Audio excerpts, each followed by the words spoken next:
So Manfrotto have just refreshed their range of monopods with the introduction of several new X-Pro systems. So where do we begin? Well, we start of course with the best of the bunch, the Manfrotto MVM X-Pro 500.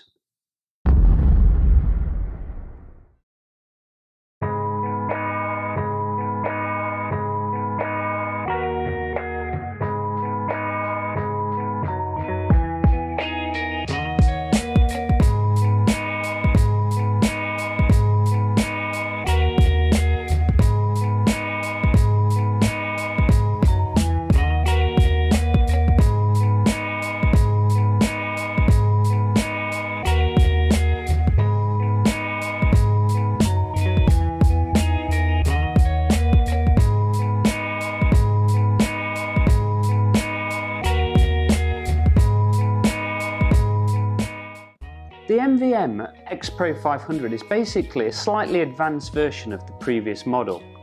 And this particular monopod now goes back several versions. But with each development they add new features, they make slight adjustments and basically improve the product. Now the first thing I noticed with this particular version is how solid it is. Now I don't mean solid as in heavy, it's not, it's still lightweight. What I mean is it's solid perhaps like a baseball bat. So let's start down here at the bottom end of the monopod, because it's here that the unique feature that actually started this monopod several years ago is located. Now basically what Manfrotto did was they introduced these 3 feet, which literally fold out, and this causes it to become very different from a traditional monopod. Now, one of the problems Manfrotto had with the original system was people kept breaking these feet by standing on it. Look, you're not supposed to stand on the feet. But of course Manfrotto realised that this was going to become a bit of a problem, so they've worked diligently over recent years to improve the design and to make them more sturdy.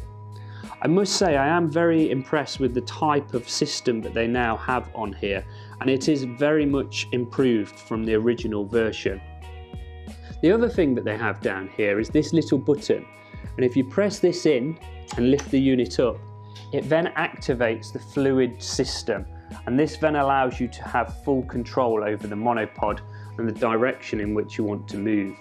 I mean, even the leg locks on this monopod just look and feel different. And just listen to this sound. They're even embossed with the words Quick Power Lock actually on the locks themselves. And to drop the legs down, just simply slacken them all off and send them down, locking each one off as you go. Your monopod is then set up and ready to shoot. But we still got the whole monopod in shot. Towards the top of the monopod you have this padded hand grip here, which has a really nice feel to it.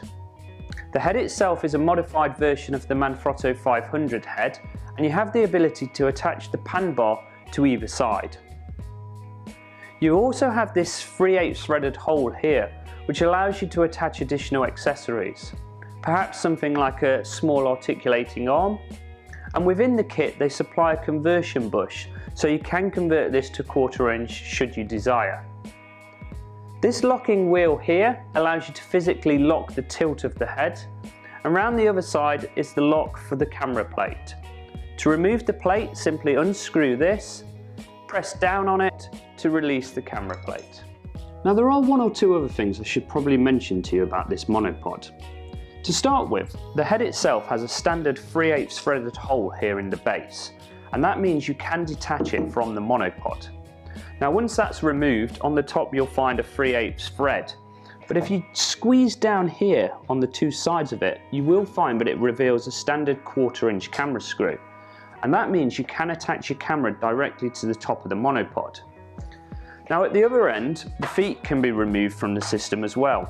You simply unscrew this bit here and then twizzle this until the feet come detached from the monopod. Now once the feet are removed, Manfrotto do supply a single foot which just drops onto the bottom, and you've then converted your video monopod into a nice small lightweight traditional style monopod. And this is really useful, especially if you wanted to, for example, go out and do some photography where things like the feet and the video head aren't really required. Now there is also one other thing that I've discovered, which I'm not positive Manfrotto want you to know about, or it might be that they don't even know about it themselves, because it's not covered anywhere here in the instructions, and I haven't seen any pictures or read anything about it on the Manfrotto website. Now with the system, they provide you with a conversion bush, and I did initially think that the reason for this was so that you can convert this 3/8 threaded hole here on the side to a 1/4 inch, and that does make sense. But of course on the base you have also got a 3/8 threaded hole into which this would screw. So if I convert this now to a standard 1/4 inch threaded hole, this video head can now go onto anything that's 1/4 inch. And I spotted that these feet, this thread here, looks very suspiciously like a 1/4 inch thread. And funnily enough, when I checked, I discovered it was. And that means that you can actually screw these feet directly onto the head. And all of a sudden, you've got a nice, small, lightweight baby tripod. And I was quite surprised to find this, but really pleased, because it will allow you to both tilt and pan the camera and get really nice low down shots. So if you're actually out on a shoot and you're wanting to use your monopod for certain high shots but still get some really nice low shots, this actually really gives you the solution you need without having to take like a low hat or small tripod with you. So that covers the Manfrotto MVM X-Pro 500. And like I said at the beginning, it's the top of the range system, and it is for a reason. They've really worked hard on improving the quality of the feet. The locks on the actual monopod are really good, and it comes with the 500 head, which is a nice smooth fluid head. So all in all, it's a brilliant piece of kit and I can highly recommend it.